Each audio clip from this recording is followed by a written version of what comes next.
Welcome to In This Body, a podcast where we dive deep into the potent power of embodiment. I'm your host, Ailey Jolie, a psychotherapist deeply passionate about living life fully from the wisdom within your very own body. The podcast In This Body is a love letter to embodiment, a podcast dedicated to asking important questions like, how does connecting to your body change your life? How does connecting to your body enhance your capacity to love more deeply and live more authentically? And how can collective embodiment alter the course of our shared world? Join me for consciously curated conversations with leading experts. Each episode is intended to support you in reconnecting to your very own body.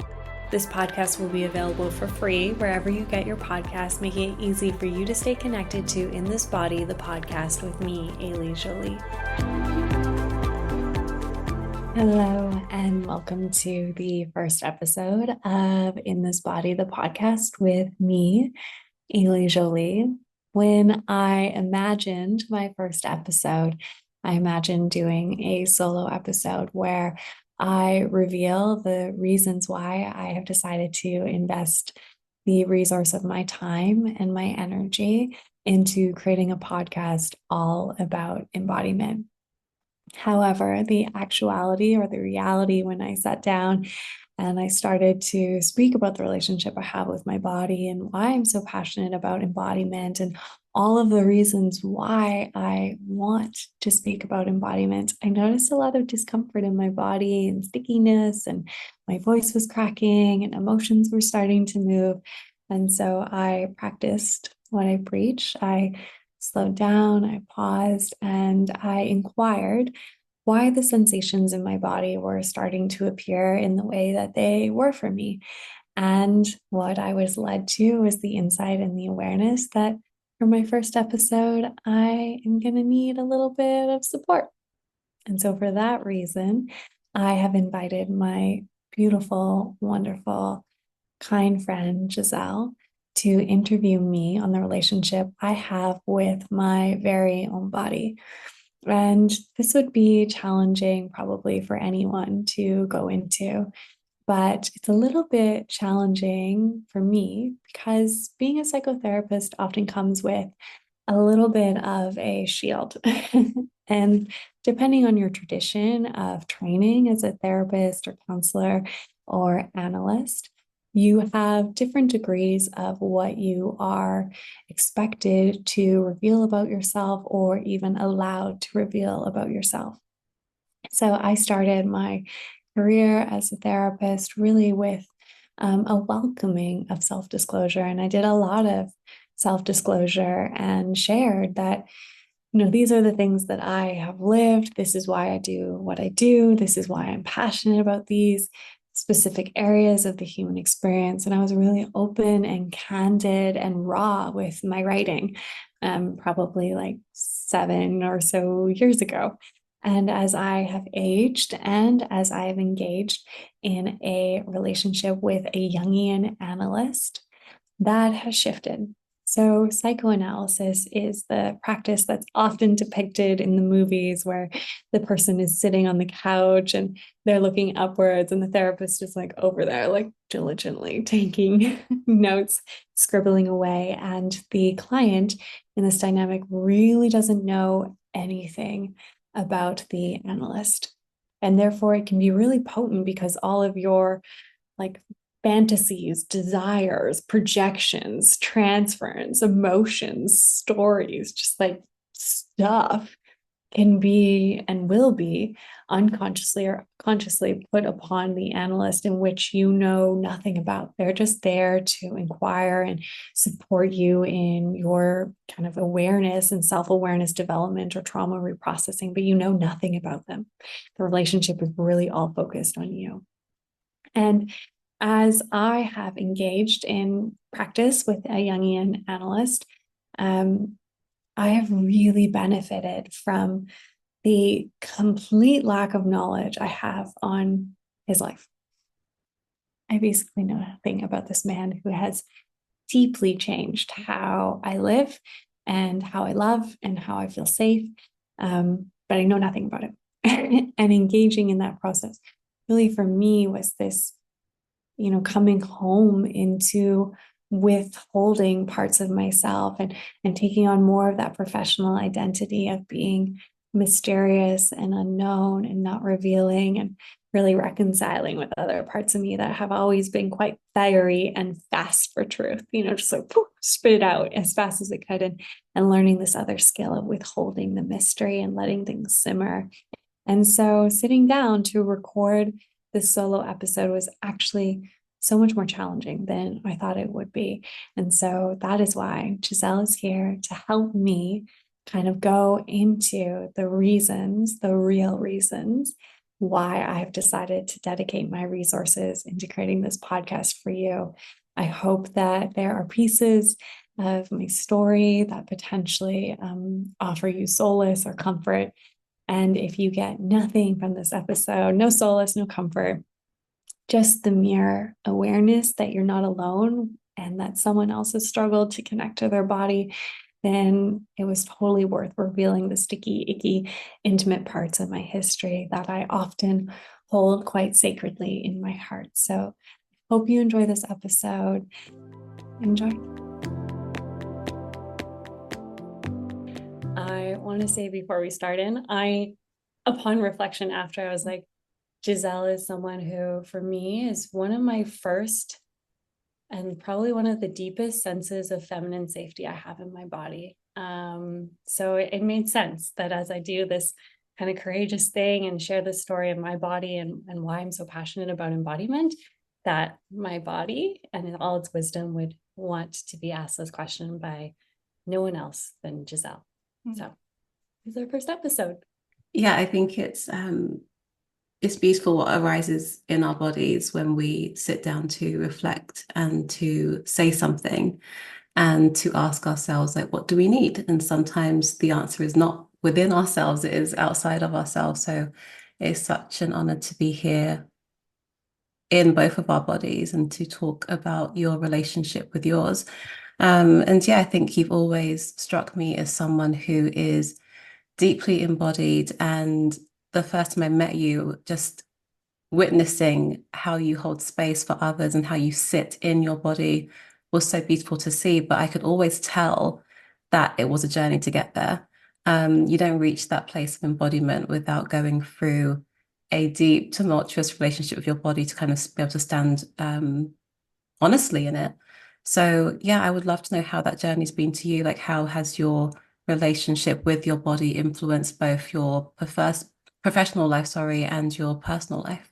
Yeah, for me, those two things, the professional and personal, are quite blended together. I would not be a psychotherapist if I hadn't spent a lot of time in psychotherapy, and I wouldn't focus on somatics if body and movement hadn't always been a part of my life. So to answer that question honestly and intimately in the way that I want to show up, I have to go like back in time and maybe share pieces of my history that some people might judge as a little messy or shameful. And for me, it's not that those stories don't still exist inside me. They do. I just know that there's so much potency to actually going back and revealing the your story. So I grew up in a very chaotic, interesting family dynamic. At a very young age, my brother was diagnosed with a very severe illness and spent most of his time in the hospital. And what that meant is that I, as a little being, didn't get a lot of time or care or attention. Bless my mother, has a lot of fierce motherly skills, but she was only one person. And my father was very kind of MIA. We're still unsure of what he was doing, but he wasn't. And so what that meant is that I got left with a lot of people who didn't have good intent. And I experienced a significant amount of sexual abuse, verbal abuse, and violence toward my body starting at a really young age. The one thing that my mother did that I think definitely saved my life and gave me a resource to be in all that pain as such a little person was she was quite meticulous about putting me into dance classes. So I was thrown in at a very young age to an intensity that I wouldn't necessarily recommend for a little person, but it was like my expression. And my mother could always like tell something was going on or something wasn't like right with me. I don't know if it was an intuitive sense or her connection to her body or just having a child. So she would bring me to like a lot of kind of different therapist people, and they would notice, and I would draw the things that were happening to me. So I had both this artistic expression of the abuse I was experiencing, and I had movement. And today in my life, I'm still working those two things. I'm still like creatively expressing and moving my body. And I can see that titration through everything. Unfortunately, like most people who experience trauma, when the abuse ended when I was about 11, I had those imprints like in my soma of pain, and my sense of safety and guiding point towards safety was abuse. And so kind of like a magnet, that's like what kept coming to me was deeper experiences of sexualized violence and domestic violence. And it kind of kept reenacting. But I also kept moving and expressing and having that titration. And one way that I tried to kind of stop that imprint from continuing to recreate, and another way that I was just like holding all this violence in my body, was the development of a really severe eating disorder. And so at about the age of 18, by that point I had, like, this is like in my experience of being Miss Canada, I was modeling and had done some stuff in the entertainment industry. You know, my life almost ended with an eating disorder. It got that severe because I wanted to numb all the information that was in my body. I wanted to numb all the pain. And for me, it was such a way of just suppressing it all. So there's obviously the exercise components of the eating disorder were really strong for me. And so everything that I do today, everything that I offer as a psychotherapist is really rooted in like what I needed, what I went through, what I experienced, either in a psychotherapy capacity, either through a dance studio, either through a creative expressive arts therapist when I was a little kiddo. It all blends together. And for me, it's really hard to pull apart the personal and the professional. I think as I've aged, I've started to be more boundary around the pieces of my past that I share. But like, whenever when you said that, like I could tell like it was turbulent to be in her body. Like for me, I take that as such a compliment when someone can notice like it is like a lot of work to be here and to stay here. And it is still for me today. It would be it could be quite easy for me to just like leave again. But I'm so committed to honoring my body, and the privilege that I've had to come home to my body is like something I deeply value. Thank you so much for sharing that. It's beautiful and moving to hear how you verbalize your experiences, because I know the depths you've gone into to understanding them and to feel them deeply. And there's something interesting that I wanted to pick up on what you said is, you know, when we're young and if we have experienced trauma or abuse, and we also then have an outlet, whether that is through movement or through creativity. I think in some people's minds, we're confused as to, is that a conscious choice, right? It's almost like, did we know that we were in so much pain at that time that our minds then said, I need to find something to do with this? Or is it almost that our body kind of finds this intuitive response to the trauma, which can be through art? Do you feel like you have a sense of, yeah, when you're in that much pain, that your body just kind of intuitively knew that it had to do something with it? Or was it almost like, oh no, I'm feeling something and I don't know what to do with it, but this feels good to me? Like, do you have a sense of how conscious that choice was to kind of find these embodied practices so young? Definitely unconscious. I think for me, when dance like isn't the artistic medium that ever has had like the most juice for me, but whenever I reflect on my experiences of dance, it's instantly like I just drop into this place of peace and ease. And I remember that as a child. Like I had no perceptual sensory awareness. Like they could have stretched me and done anything, and I would have been like, cool. Like as long as I am safe in this dance room with this coach, with this instructor, I can be at peace. And so it was a deeply cathartic experience that was totally unconscious. And I think one of the hardest pieces for me, and this is a little controversial to say, if in the eating disorder therapy field, one of the hardest pieces for me in actually recovering from an eating disorder was the fact that they took away my movement. And they were like, you have been unwell, you are underweight, you cannot walk, you have to sit in this chair. Like, exercise is bad. That for me led me to one of the most disembodied states of my life. And it took a lot for me to unlearn that rhetoric that actually movement is a natural impulse. That my body needed it. It was just out of control. I needed a few other tools besides going run. Yeah, it's bringing up so many thoughts for me around movement and the intention behind it. And that intention never being ever solely physical or solely mental or solely emotional, solely spiritual. And yeah, I almost wonder if that industry has caught up with the complexity of people's intentions behind it, that it isn't a one size fits all, right? That there isn't this sense of, if you are struggling with this thing, then you can't now do that, because for someone else, that could be the spiritual lifeline to keep going and continuing.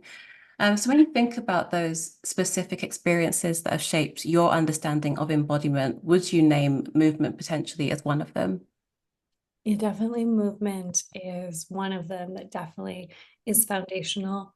For me, also, there's a few moments when I think of kind of my process of coming back into my body.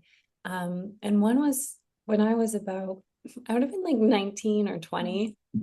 And I had just gone to the gym and I had been working out, and I felt kind of bad because like I had been eating disorder, and like I wasn't go to the gym, but I was still at the gym, and I went outside, and it was the first time where I felt the wind on my body. So I'm like 20, 21 at this point. I had never felt the wind, and I just burst into tears.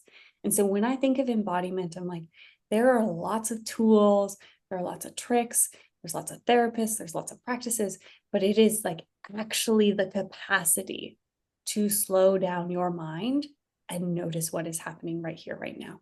And at that point in my life, probably being at the gym and having that cathartic release, like, moved enough of the anxiety that I could then be still. But when I think of embodiment, it's lots of moments like that are seemingly so mundane. But for me, like, that is one of my most sacred memories, is just feeling this wind like kiss my face and this like hot rush of tears. Because I was like, oh my God, this is what crying feels like. Like, what is this? I love that. I don't know. I just think there's something so healing when we go back into our personal archive of memories. And I think people always expect those, oftentimes the big T traumas to be, oh, well, this is how they got here. And sometimes it is like these micro moments in between that actually had such deep resonance towards our healing journey. So would you say that there are any other like personal stories that come to mind that really highlight your journey to connecting to your body in a richer or deeper level? Yeah, what else comes to mind? I've tried and done several different paths. One that also comes to mind. So the year before COVID, I decided I was going to spend about like 2 months in silent meditation. And this is kind of where embodiment and sexuality started to finally come together for me. And I think it was in like week 5, I just started having like spontaneous orgasms. I was like, no thoughts, no touching, just like my body was doing its thing. And for me, that was also like such a sacred moment where I was like, oh, there's like a whole like world inside of here, just like waiting to be accessed if I slowed down long enough. And I had known that cognitively at that time, but it was also another moment where I was like, wow, I wonder how much other information is in here and how much pleasure and delight is available to me if I, in that situation, quite literally just sat down, slowed down, and stopped doing stuff. And that today is still something quite foundational. When I feel blocked, I try and remind myself of just sit, just like see what's happening. This whole body has got lots of information and lots for you to experience if you can slow down long enough to let it speak. That is so powerful. I feel like, and this adds on to our next question, but there is something around, I guess, when we see a therapist and the assumption is, well, they just obviously have all the answers. And even when you think about relationships to the body, there's almost still this idea that we're looking for answers within the body. And when you use that word information, it just like brought so many goosebumps to me because that's kind of it, is we're just looking for information and asking our body for information rather than the pressure of, I need my body to tell me something. And I guess, yeah, when you're, in your practice, there must be so many assumptions that your clients will have around what they assume your relationship with your body is, from whether it is how you look or how you present, or from hearing like breadcrumbs of your story. So yeah, what would you love people to know about your own relationship to your body and the information that you've gathered from it? Yeah. What I wish people knew about the relationship I have with my body is that just like everyone else's, it's still quite messy. Like it's still a journey of befriending and rupturing and repairing. And in some ways, I know that that could sound quite daunting to someone who's like, oh, like you've been doing these things, or I haven't done all these things, and you still have a rupture repair relationship with your body. But why I'm so just honest in that and still hold it as a rupture repair kind of situation is the reality of the world that we live in. Like, how can I have a consistent relationship with my body when it's constantly under attack in various different ways, when it's constantly being viewed in different ways, when I have to protect it in certain ways, when sometimes it's just actually better if I disconnect from it and I just go, okay, intellectually, this is what I need to remember. I am actually safe, even though I feel unsafe inside my body. I need to be up here. I think that that oftentimes isn't spoken about, is that that is kind of, at least in how I have been kind of trained somatically and where I rest in my own personal self, is it's not necessarily having a relationship with your body where you're always like deeply fused and enmeshed and like I only listen to my body and da da da da. It's being able to have that bridge of information of being like, okay, this is what my body is saying. I'm going to check that out. Maybe that's what I need to do. Maybe that's not. And it still has that edge. And I also think in the relationship I have with my body, there's still that rupture and repair because it's still a relationship of deep trust. Like we're there is that string of trust that's there. And that there are, and then there are lots of ways that the trust still gets ruptured when maybe I see too many clients one day. Maybe I go out a little bit later. And because of my history, there that security and that foundation of trust with my body still is quite fragile and quite delicate and takes a lot for us to stay in that communication and in that conversation. I always invite people to have kind of a really soft perspective of with that, that it doesn't have to be so all or nothing. Like I have a trusting relationship with my body and I always listen and my body always has the answers. It's like, we have a mind and we have a body for a reason. And the goal ultimately is to be able to listen to both and filter that information through our heart and act from there, but not privileging one over the other. Yeah. And what you were speaking into there about, almost this idea of we have this inner sense of safety and trust that we can cultivate with our bodies. And also you mentioned, but it can still be attacked by the outside world, or it can still be triggered by the outside world, or your relationship with your body might change depending on if you've seen too many clients or if you've stayed out too late. So how in your journey have you reconciled with, the really deep healing work of embodiment, which is how do I cultivate this safety and trust, but also what if tomorrow I go out on the street and I then feel something triggers that safety and I can't control that? So yeah, how do you speak into this idea of what you can control within your body, and then the outside world feels like this place where, can I control my body? And this is where I feel like embodiment gets quite existential. Mm. An embodiment I know is oftentimes presented in like wellness culture or pop psychology as like this really empowered practice, or it's quite soft or breezy or like quite palatable to everyone. But it's actually like a quite like deeply both philosophical, deeply political, and deeply existential concept to start to go into. There are bodies that are safer than others. There's bodies that are going to be more under attack. There's bodies that are going to hold more intergenerational trauma. And all of that gets fused into the relationship you have with your body. I don't come from a lineage on either side where the femme experience was safe to be in their body. I don't know what that's like. I have worked with clients who do have that experience, and they have, a little bit of a more trust, where there's like a stronger voice inside. I'm like, that looks amazing. I'm very excited to have children and give that to a potential future baby. But that's not my experience. And so when I go out in the world, for me, I always hold it as a practice, as like, okay, this is the information I'm getting. I'm noticing that like stress response. I'm noticing the disconnect. And can I accept that in this moment?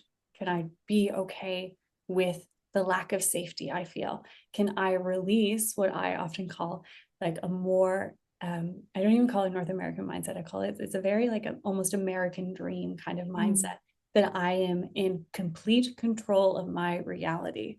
And the reality is, we're not.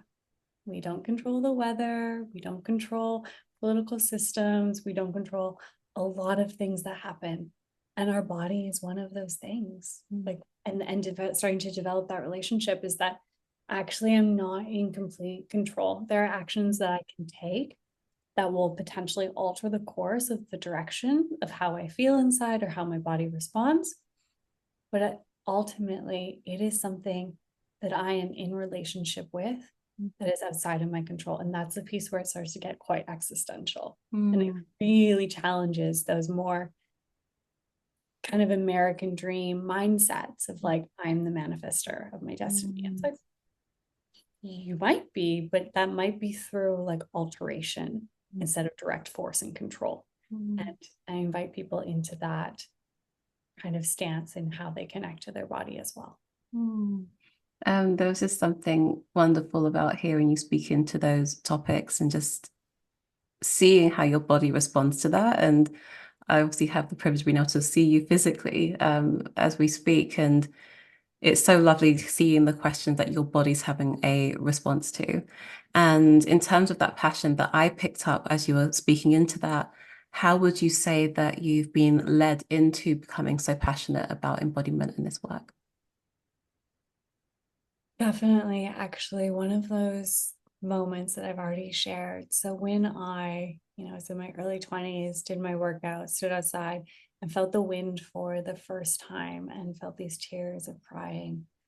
That for me was such a moment where I was like, wow, I am deeply missing out on this human experience because I'm so disconnected.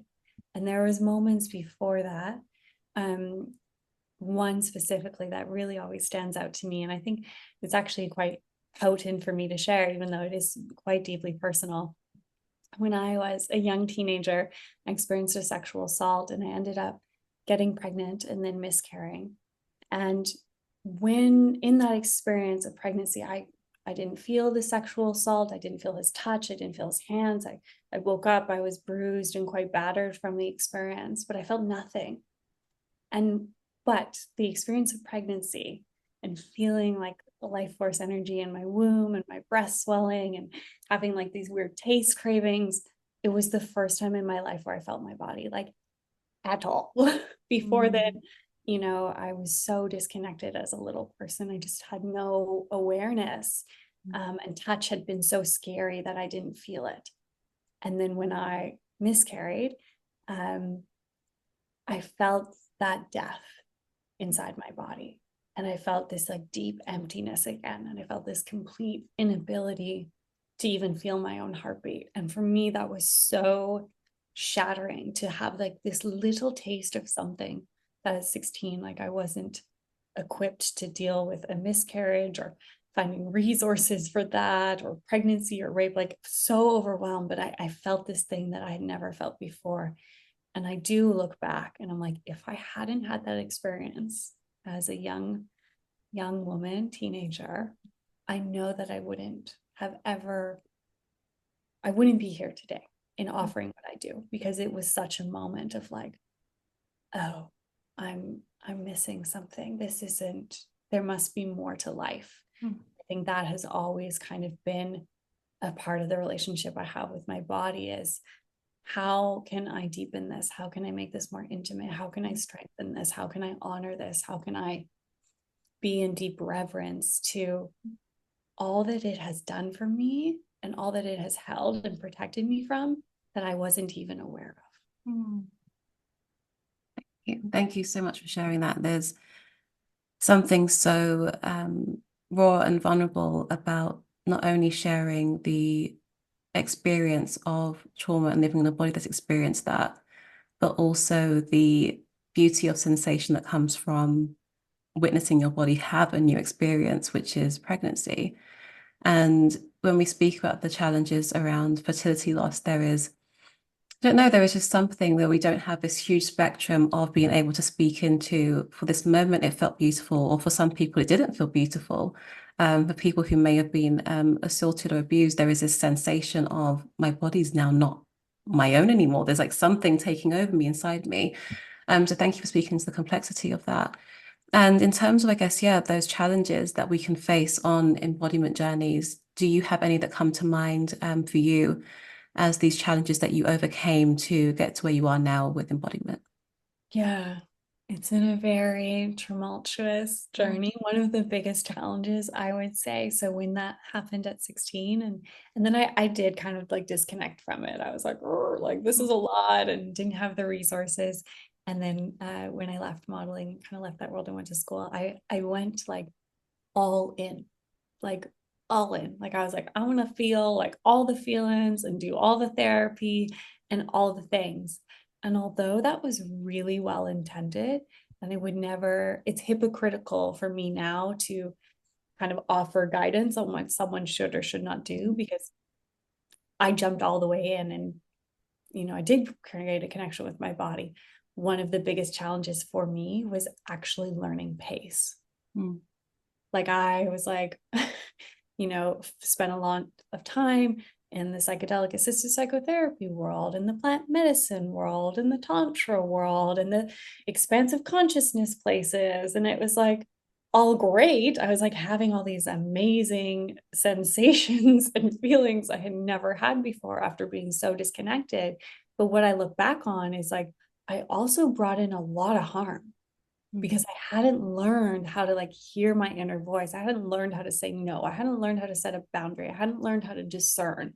So oftentimes in my practice, I notice people, they'll like have the moment like I had where they're like, oh my God, like I'm so disconnected. Like I gotta fix this. And it's like, actually, can you slow that down? Can you honor that after 30 years or 20 years or 50 years of not being connected, that is going to take some time, and that you actually want to create a loving relationship with your body, not a kind of like a narcissistic, love bomby, gaslighty experience, that it is a relationship, and therefore there's two people involved, and that it will take time. So that is one of the biggest challenges that I have experienced, is the pacing. Another one that has been more present for me, that I like deeply feel, is living in London and really noticing and experiencing the objectification and the commodification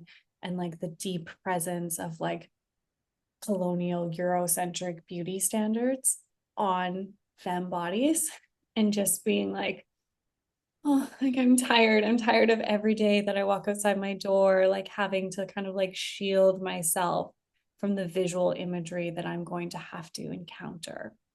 Just like that for me is a challenge that I'm still in.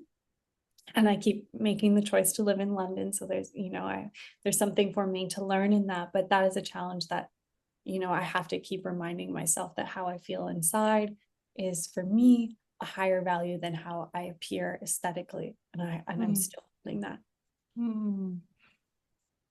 Yes, I mean, that I hear you completely on that front. And I guess now, when you have those moments where you feel disconnected from your body, as you said before, we can ever end up in this very gaslighting, love bombing relationship with ourselves, or there can be one that's more compassionate, and one that, it takes a long time to get to a place where you've got to been able to notice, oh, I know why I'm disconnected today. It's because these things happened on the streets of London today. So can you share some more about how you handle the days when, you're feeling that disconnection or disembodiment with your body? Hmm. When I come back into my flat after being outside in London, I always like either like lay on the floor Mm. or lay on my bed, and I just like put my hands on my body, and I have to like take some deep breaths just to like kind of move out whatever was happening there, but also just to like come back to me, to kind of move around the world with the level of sexual harassment that I experience in London on a daily basis. It is like I have to kind of go out, protect myself. And then when I get back into the safety of my home, it's like, we can like come back. We're safe. No one's here. No one's going to say anything. No one's going to touch you. You're okay. And that for me has been a really challenging experience, and being like, I love being in my body. I love being connected to my sexuality and my creativity and life force energy, and knowing it's not abundantly safe for me to walk around the where I live with that level of vitality, and have to disconnect. And so when I get home, it's often this process of like reconnecting again, also finding spaces where I can do Mm. that be like an art class or a movement class or friends, and really trying to create containers in which I can be deeply in my body and be out there in the world. Because there is, at least in my perspective, and maybe I'm a little biased, when someone is deeply connected to their body, I think you can feel that. There's like an attraction there. It's not an aesthetic external thing. It's an energy. You can like kind of feel this vitality, and you're like, "Ugh." And so sometimes I play with it a little bit. I'm like, "Ugh, let's see if it's going in my body today. Like what happens?" And I'll be like, oh, craziness happened. Don't like go back in real quick. And so that has been a practice for me. And yeah, it's a challenge and it's a practice um, that I'm still in. Mm. It reminds me of a conversation we had last week at lunch, with how your body almost like starts and stops in your embodiment practice. Almost like, as you said, you are doing all these wonderful things for yourself as these like loving choices. And then your brain, I guess, more accurately, is like, it's now not safe, because when it witnesses us going into the world as these, with vitality and energy and sexuality and sensuality and feeling deeply rooted and connected to ourselves, and then we get this onslaught of attention or these feelings of not being safe in the body, then the brain's almost like, I told you not to do that. And then we stop doing all the things again. So I'd love you to speak into, do you feel that personally for you, that, when you have these months or periods of extensive sensations around, I feel connected and embodied, I feel like I have this huge amount of life force energy. And then has there been these like stopping moments when you're like, uh-oh, but what I'm receiving as feedback from the world now doesn't feel safe. So is me being in an embodied body therefore not safe? Yeah, absolutely. I would say probably, I don't know, probably the first, like definitely first year, if not longer, of living in London, I continuously was reinforced that being deeply connected to my body wasn't safe. And that was probably one of the, oh, there's a little bit of emotion, a few tears there. One of the hardest things about moving here. Like there are lots of hard things, uh, you know, relationships being completely not what I thought they were, leaving school, new friend groups, changing my work, like lots of hard, being alone, lots of hard things. But that was one of the hardest, was being like, how I have worked so hard to be in my body, in this relationship I have with my body, actually makes me a threat in the world.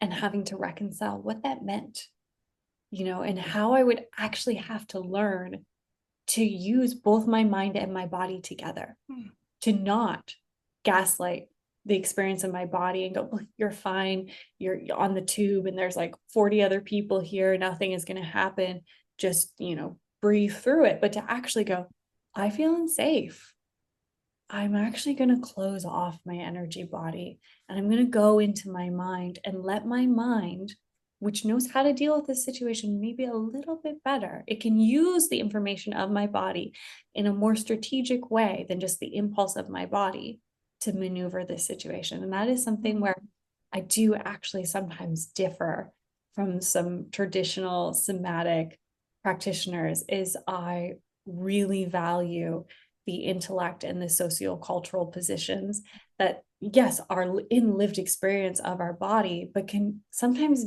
really need the assistance of the mind to actually be actioned. And so it is like this dance between the two for me and how I hold it. And I think London is somewhere that has really taught me that, how to be both in my body, because I can go here quite quickly, and how I can quickly go, okay, this isn't the moment. I'm going to be up here. I'll come back to you.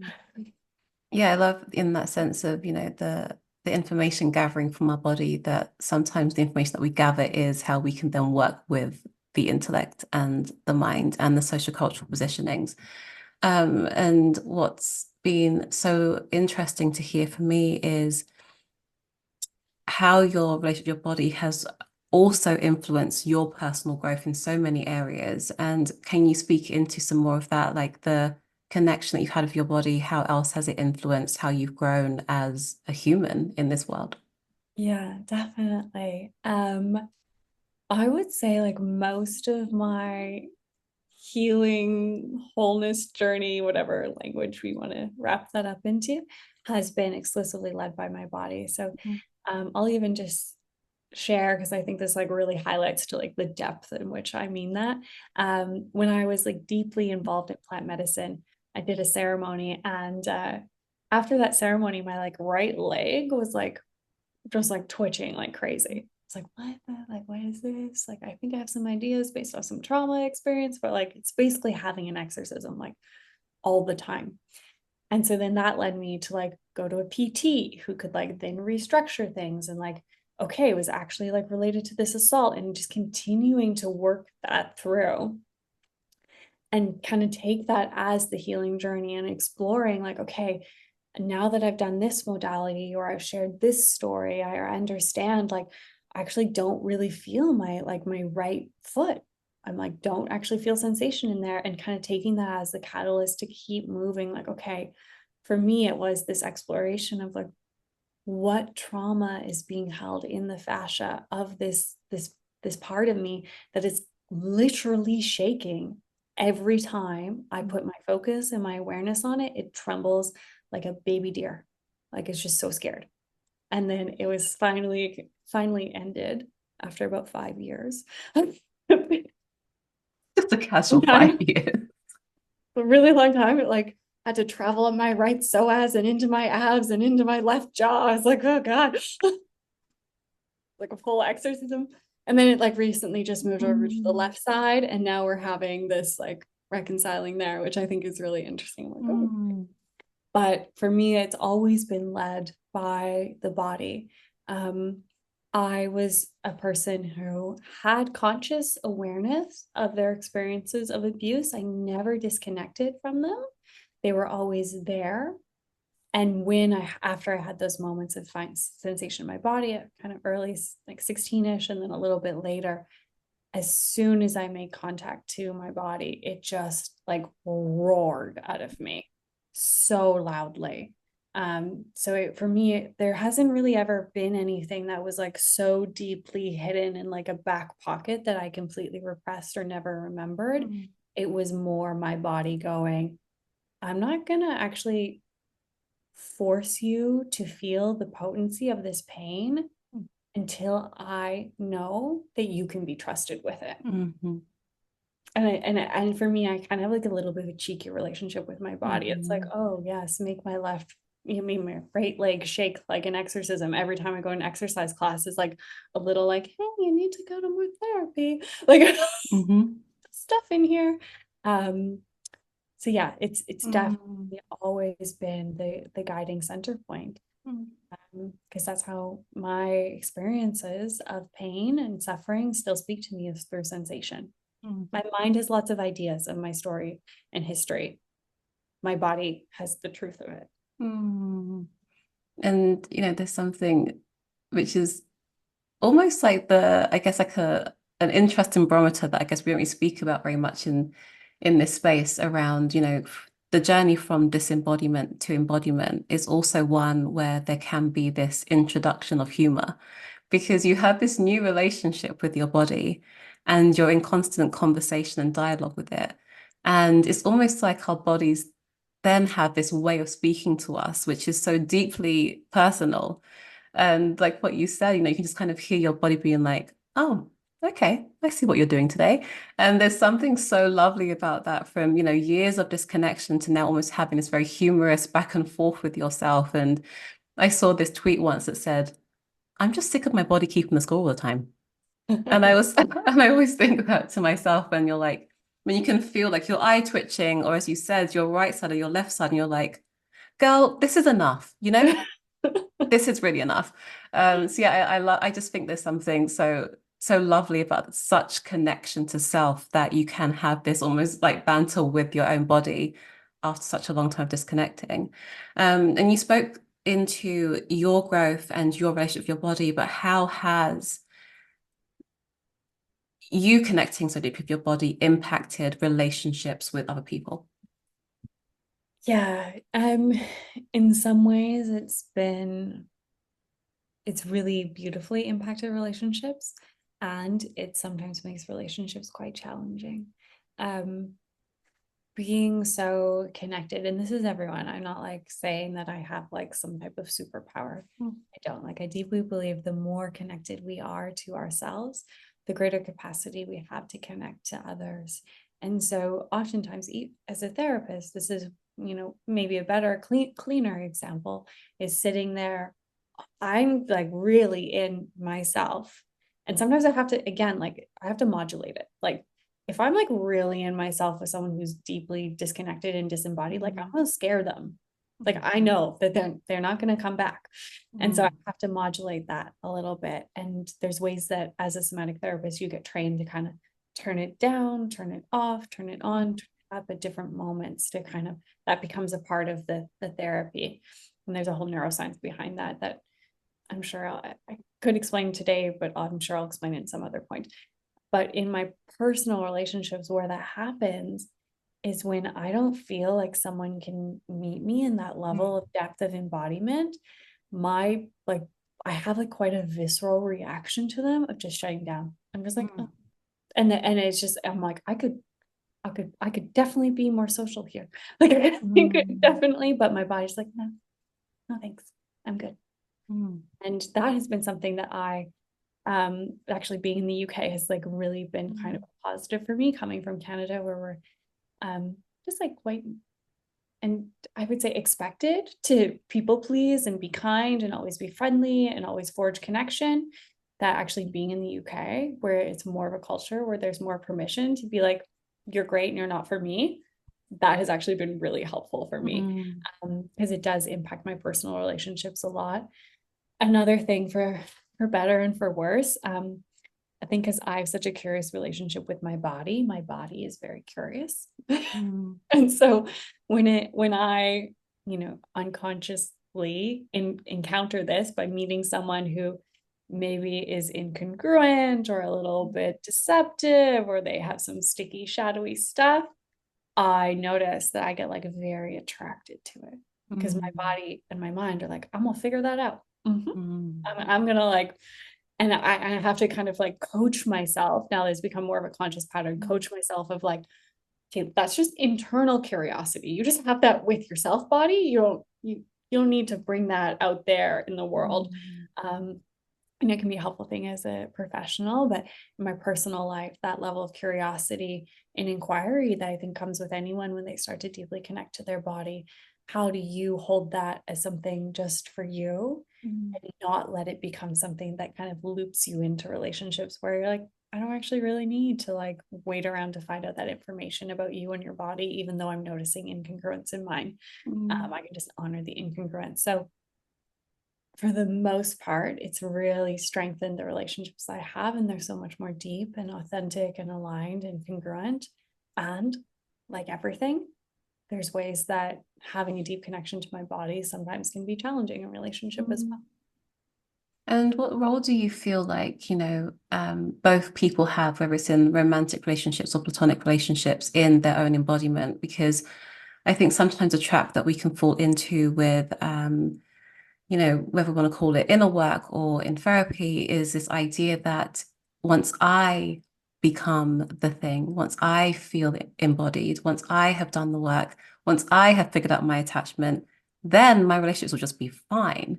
And I will bring that knowledge to my partner or to my friends, and then we'll be fine. And it's like we have this sense of responsibility to then be the almost like the embodiment spokesperson in the relationship. But how have you found that your needs for your partner or your friendships, for them to also meet you on some level of their own embodiment? Such a good question. Um, my expectations vary. So there does have to be like some felt sense of like, okay, I can feel safe inside my body with this person. That is so foundational. Curiosity, then we can have that type of inquiry.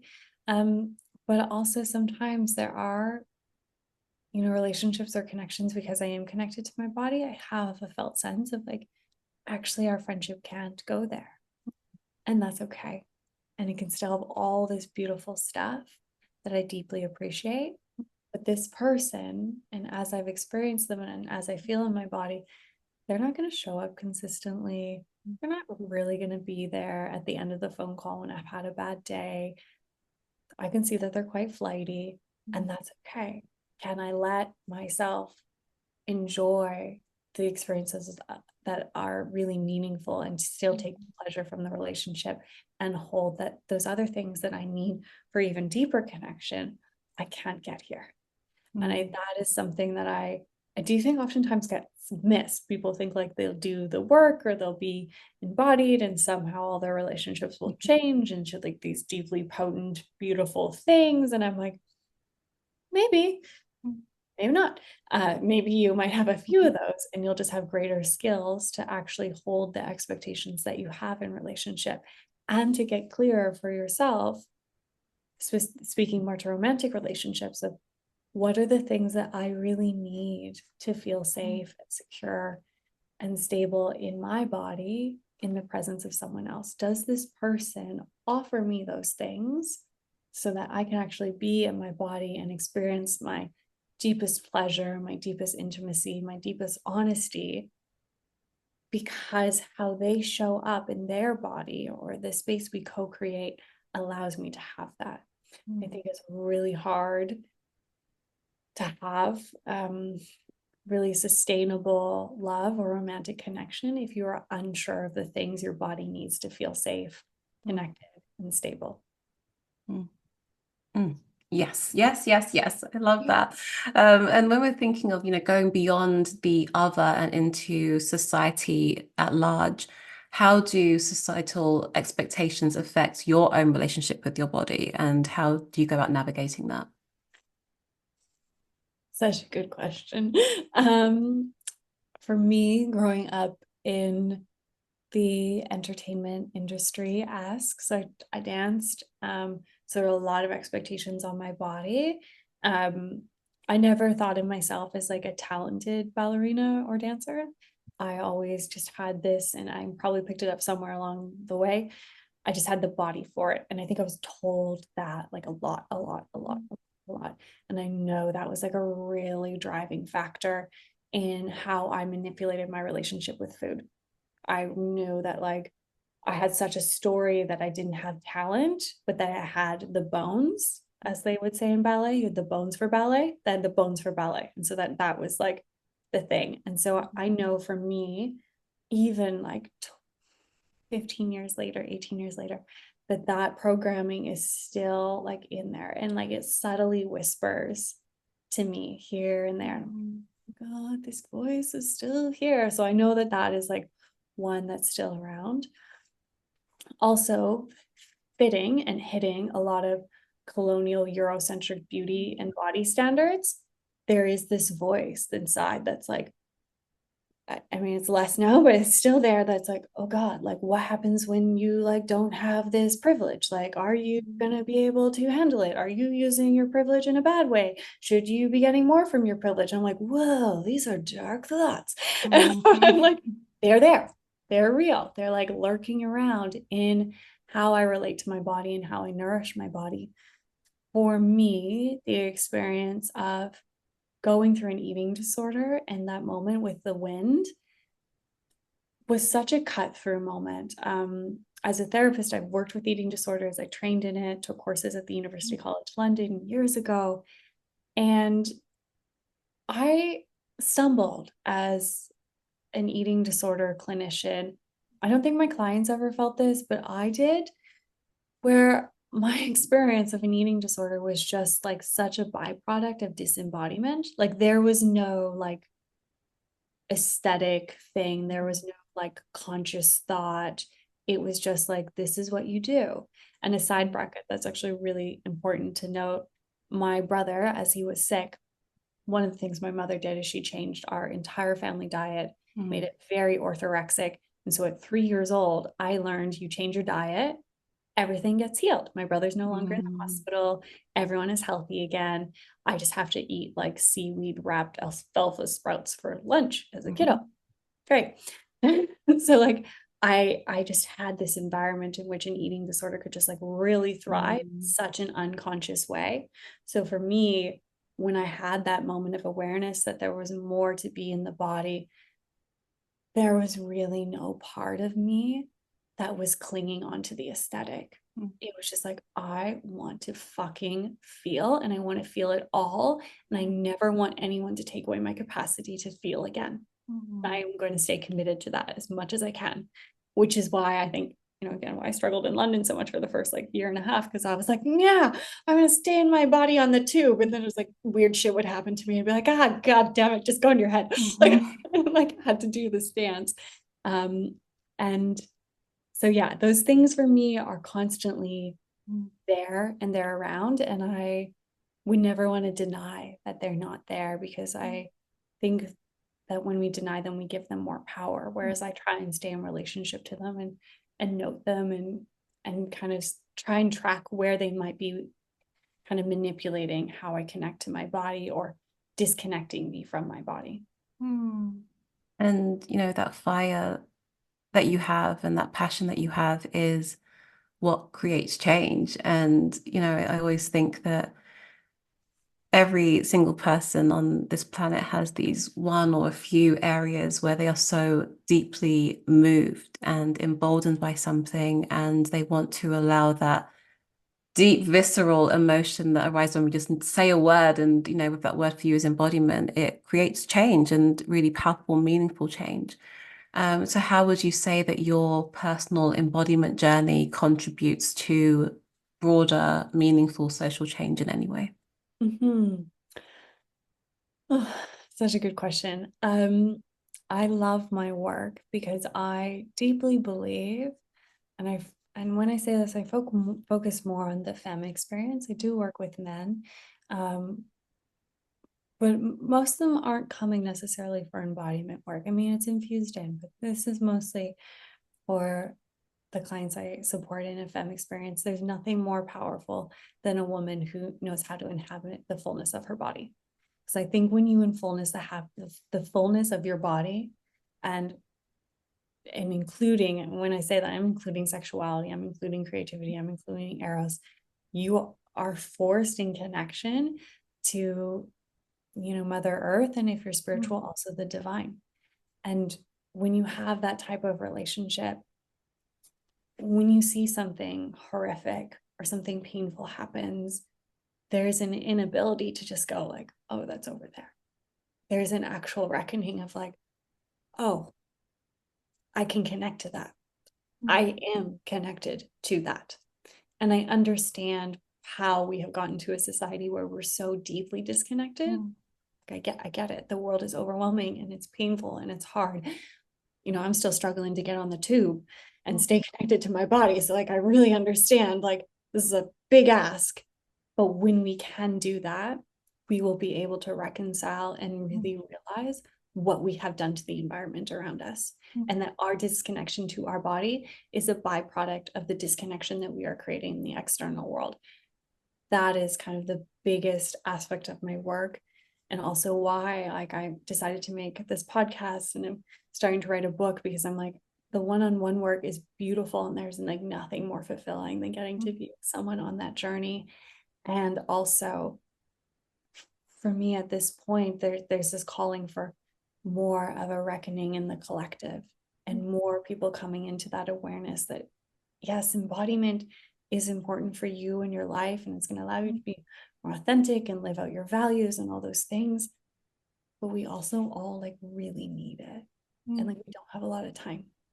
And I know it's a slow process, but also we don't have a lot of time.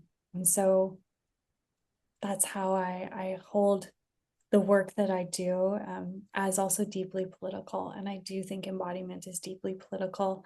When I see kind of soft, fluffier Instagram versions of it, I'm like, oh, it's beautiful. I love that for you. And I'm also really waiting for that reckoning that I think just naturally comes. The deeper you go into your body, the more you're like, we're all connected. I am connected. I have the capacity to feel the stuff that I don't want to feel that's happening out there in the world, because it's also happening to me and within me.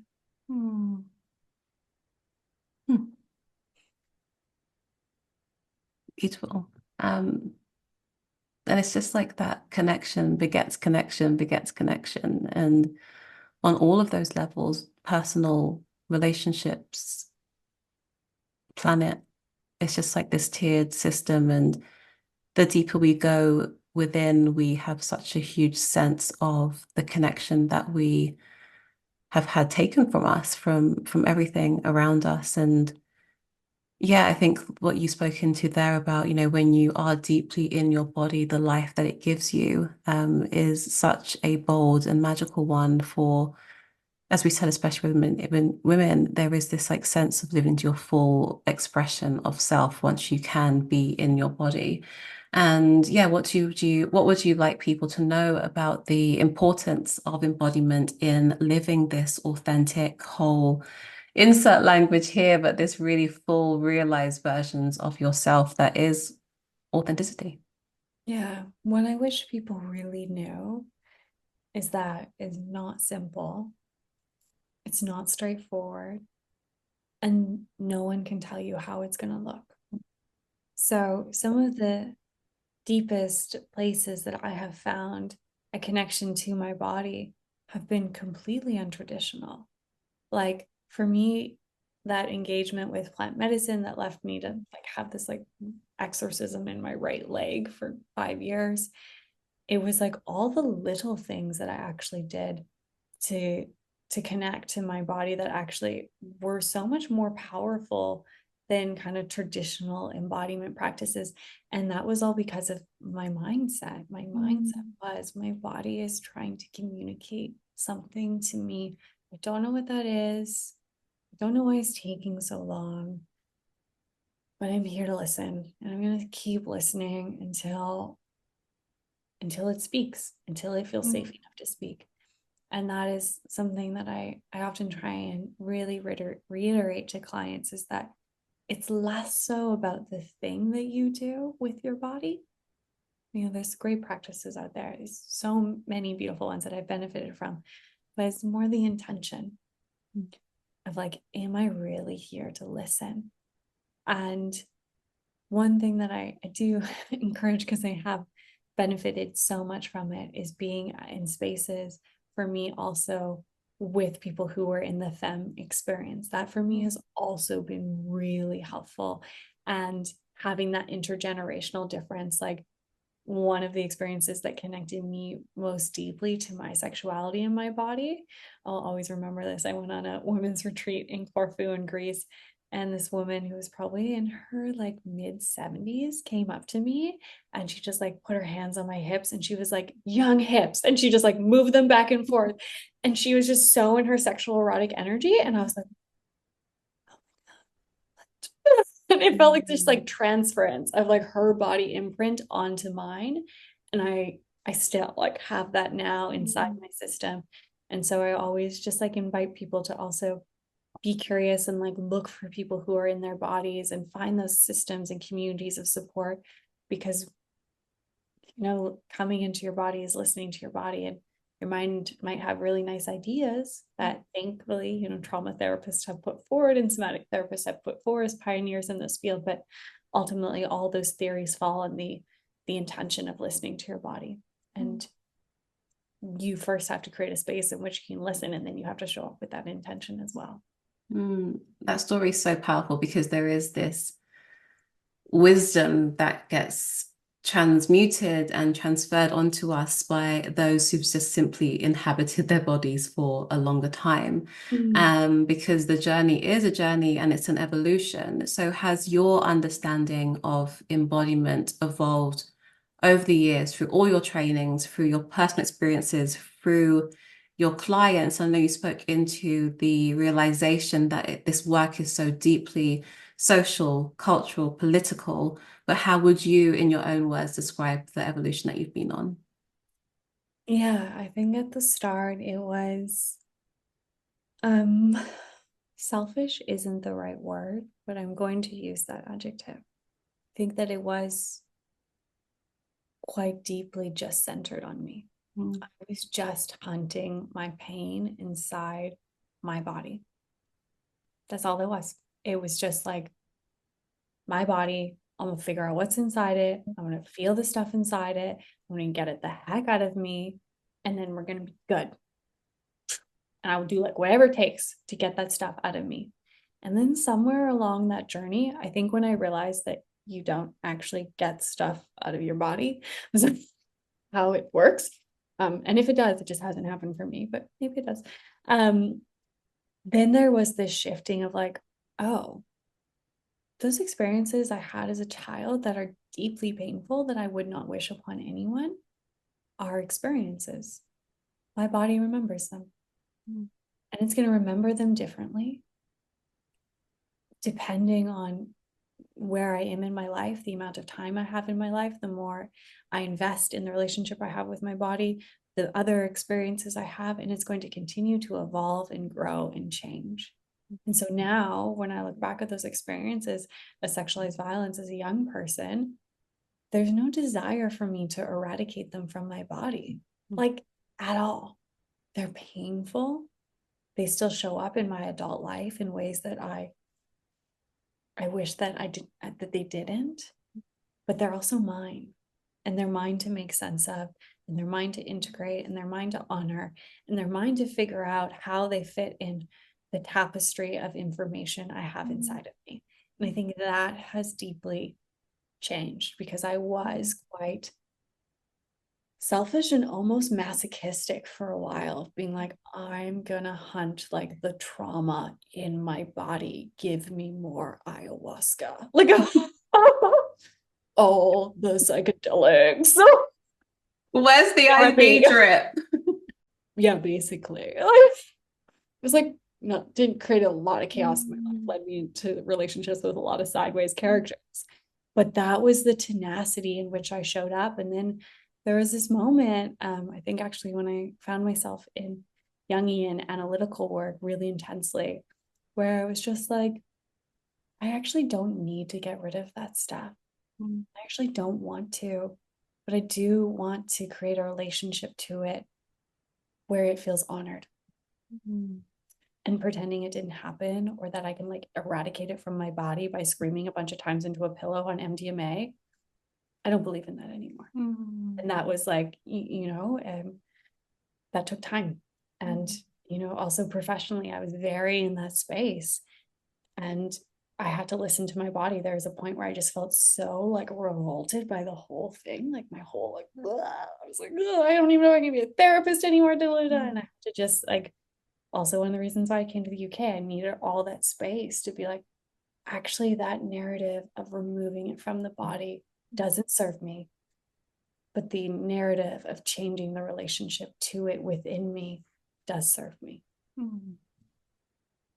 And that very solution oriented, I must fix this, I must get rid of it, I must heal it, must be so common. And are there any other common misconceptions about embodiment that you encounter within your work, or even just through people when you describe yourself and your work? What are kind of some of the misconceptions that people may bring to you?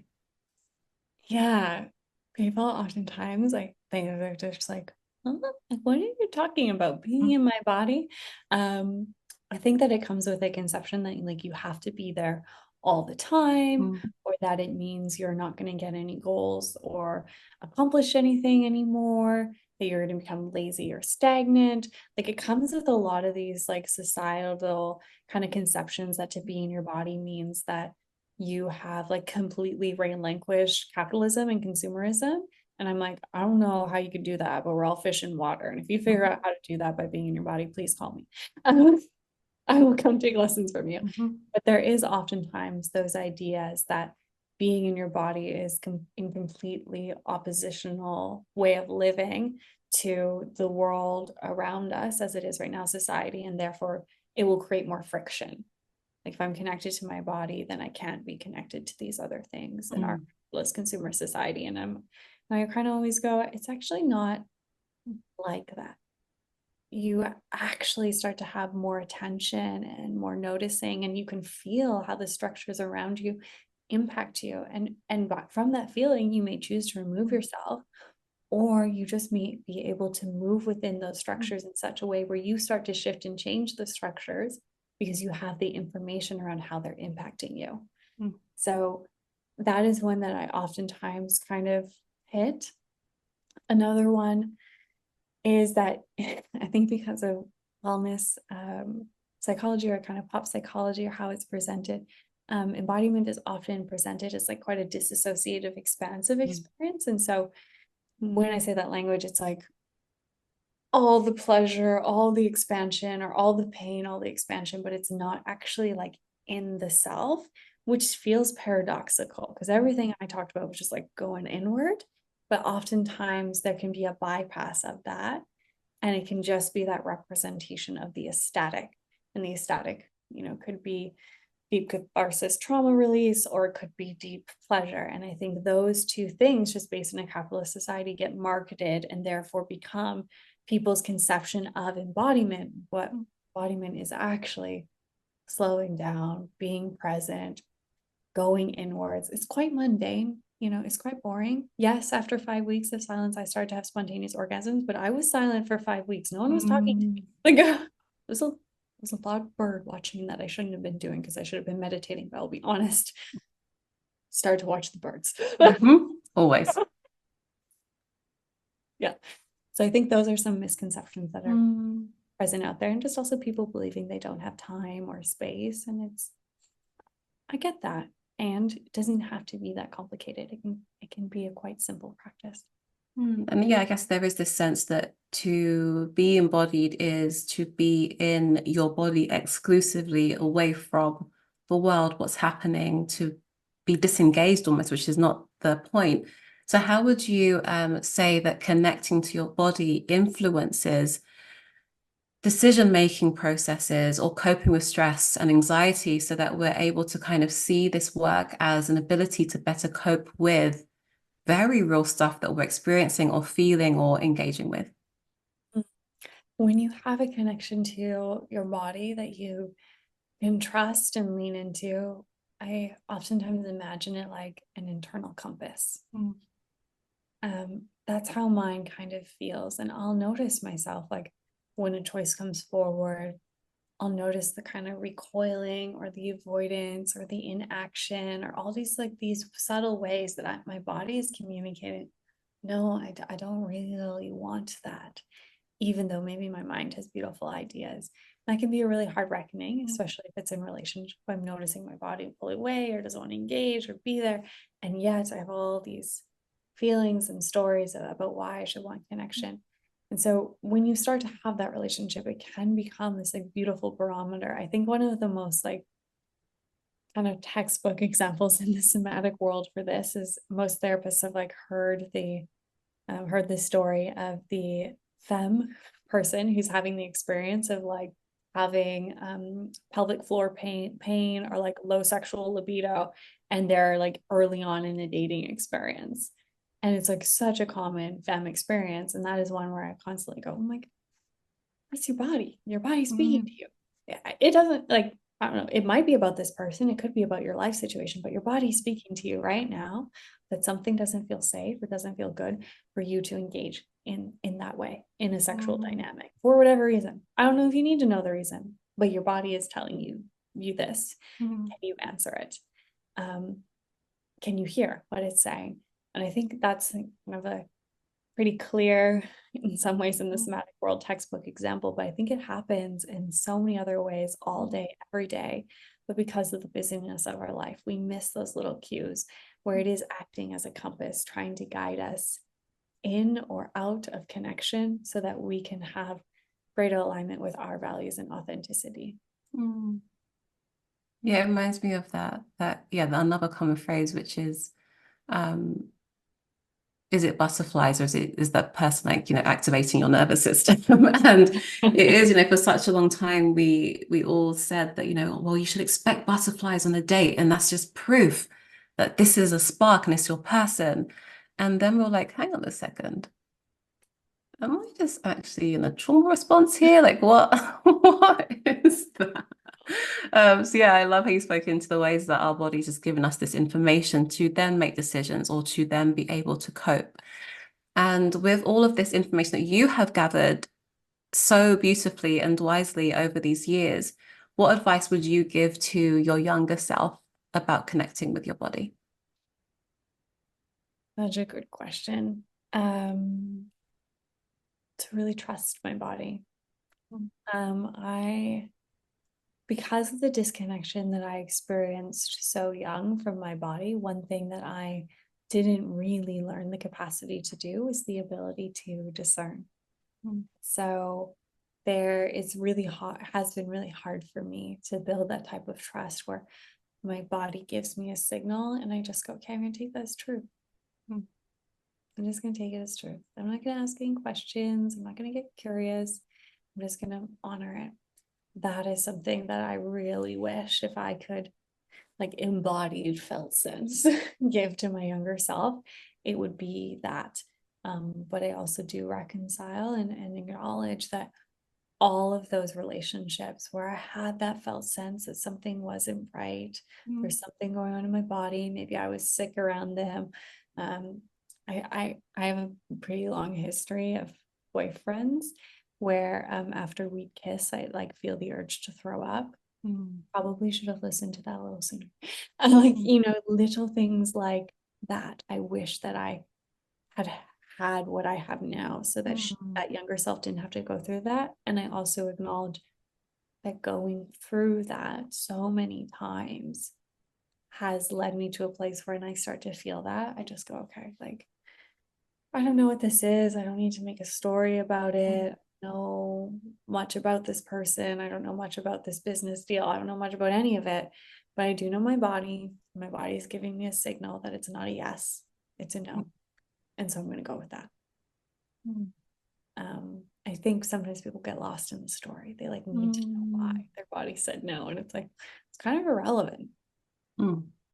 Which is actually just, advice for your younger self, but for all of us is we don't always have to know why or the story. The information is often just enough. And yeah, one of my favorite things that I received during my master's in somatics, it's not very commonly said, but I adored it. There's this big like narrative that the body never lies. And the founder of the master's program, they said, the body never lies, but the mind does. That always stuck with me of like, okay, like I can try all I want to interpret this, And that's why I still describe it as a relationship of rupture and repair, because my mind gets in there and makes up a story. And my body's like, no, that's not what it was. Let me show you. It's like the mind is going to make up stories. It's going to do its thing. It's going to try and understand. But if we can just go, okay, these are the cues in my body that are no, these are the cues that are yes, these are cues to lean in, these are the cues to be more curious. That's all we need to know. And it bypasses this distortion that can happen cognitively. That needs to go on a tote bag somewhere. The body never lies, but the mind does.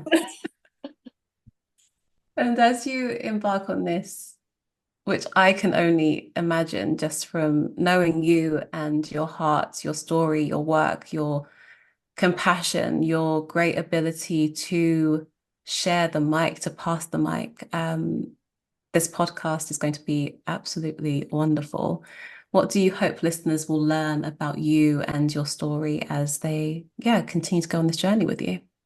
Yeah, that there are so many different ways to connect to your body, and how you connect to your body is going to be deeply personal, that it isn't going to be this super easy one-step process, that if you decide to connect to your body, that you're going to have to ask yourself big questions, philosophical questions, spiritual questions, religious questions, sociocultural questions, existential questions. Like, being in your body really forces you to reconcile with what you believe about humanity, like full stop. And it means you'll also have to confront like shadowy, icky stuff about yourself, and that you're going to have to be like, oh my God, I didn't know I had those types of thoughts. It makes sense based on my society, but now I can actually hear them. And I'm hearing them because I paid attention to how my body had a response in that situation, or to that person, or to where I was. And then you can actually work with that and start to unpack that. And so that is one thing that I hope this podcast, or my like kind of like dedication to going into this realm of embodiment with greater intention, is to really start inviting people to ask those questions, and to start linking how their relationship to their body and really connecting deeply is in my belief, the catalyst that our world needs for change. Is if we want to change how the external world is, we need to kind of change how we are inside ourselves, and really start to realize and feel the connection point between what is internal and what is external, and how they mirror each other. Thank you so much, Ailey, for your words, your testimony, your absolute nuggets of wisdom, and just deep care for this work and for all those who will find it. Is there anything else that you wanted to share, or do you feel complete? I feel so complete. I'm just so grateful that it was you today holding space for me and my body. And thank you so much. I hope that everyone goes and checks you out. And also, if you ever get a chance to be in Giselle's presence, I highly recommend it. She is one of the safest beings that I have ever spent time with. And being in her presence has allowed me to have a trust not only in other women, but also the feminine parts inside of me, which were deeply disconnected from for a really long time. So thank you, Giselle, for being here, asking me questions, and just all the ways you show up in the world with others and yourself. It has been an absolute honor.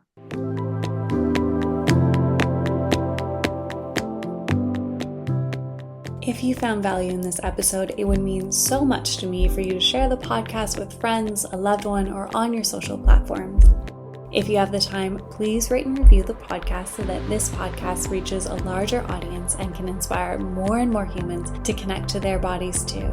Thank you for being here and nurturing the relationship you have with your very own